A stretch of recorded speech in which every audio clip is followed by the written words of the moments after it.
How the Rhinoceros Got His Skin. Written by Rudyard Kipling. Read by Logan Seh. Once upon a time, on an uninhabited island on the shores of the Red Sea, there lived a Parsee from whose hat the rays of the sun were reflected in more than oriental splendor. And the Parsee lived by the Red Sea with nothing but his hat and his knife and a cooking stove of a kind that you must particularly never touch.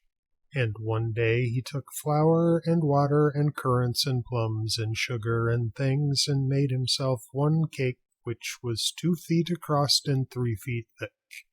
It was indeed a superior comestible. That's magic.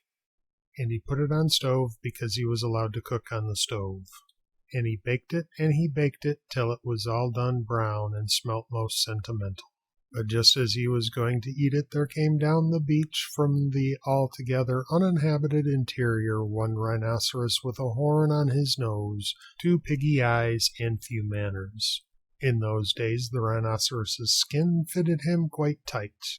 There were no wrinkles in it anywhere. He looked exactly like a Noah's Ark rhinoceros, but of course much bigger. All the same, he had no manners then. And he has no manners now, and he never will have any manners. He said, "How?"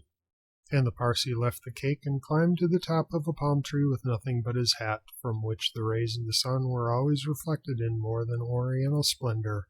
And the rhinoceros upset the oil stove with his nose, and the cake rolled on the sand. And he spiked that cake on the horn of his nose, and he ate it.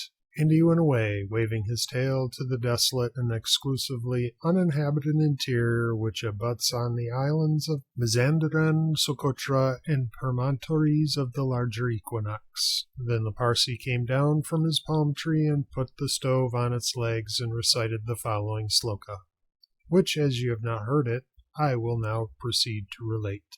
Them that takes cakes which the Parsee man bakes makes dreadful mistakes. And there was a great deal more in that than you would think, because 5 weeks later there was a heat wave in the Red Sea, and everybody took off all the clothes they had. The Parsee took off his hat, but the rhinoceros took off his skin and carried it over his shoulder as he came down to the beach to bathe. In those days it was buttoned underneath with 3 buttons and looked like a waterproof. He said nothing whatever about the Parsee's cake, because he had eaten it all. And he never had any manners, then, since, or henceforward. He waddled straight into the water and blew bubbles through his nose, leaving his skin on the beach. Presently the Parsee came by and found the skin, and he smiled one smile that ran around his face 2 times. Then he danced 3 times around the skin and rubbed his hands. Then he went to his camp and filled his hat with cake crumbs, for the Parsee never ate anything but cake, and he never swept out his camp. He took that skin, and he shook that skin, and he scrubbed that skin, and he rubbed that skin, just as full of old, dry, stale, tickly cake crumbs and some burnt currants as ever it could possibly hold. Then he climbed to the top of his palm tree and waited for the rhinoceros to come out of the water and put it on. And the rhinoceros did. He buttoned it up with the 3 buttons, and it tickled like cake crumbs in bed. Then he wanted to scratch, but that made it worse, and then he lay down on the sand and rolled and rolled and rolled, and every time he rolled the cake crumbs tickled him worse and worse and worse. Then he ran to the palm tree and rubbed and rubbed and rubbed himself against it. He rubbed so much and so hard that he rubbed his skin into a great fold over his shoulders and another fold underneath, where the buttons used to be, but he rubbed the buttons off. And he rubbed some more folds over his legs, and it spoiled his temper, but it didn't make the least difference to the cake crumbs. They were inside his skin, and they tickled. So he went home very angry indeed, and horribly scratchy. And from that day to this, every rhinoceros has great folds in his skin and a very bad temper, all on account of the cake crumbs inside. But the Parsee came down from his palm tree wearing his hat, from which the rays of the sun were reflected in more than oriental splendor, packed up his cooking stove, and went away in the directions of Orotavo, Amygdala, the upland meadows of Anantarivo, and the marshes of Sonaput. This uninhabited island is off the Cape of Gardafui, by the beaches of Socotra and the pink Arabian Sea.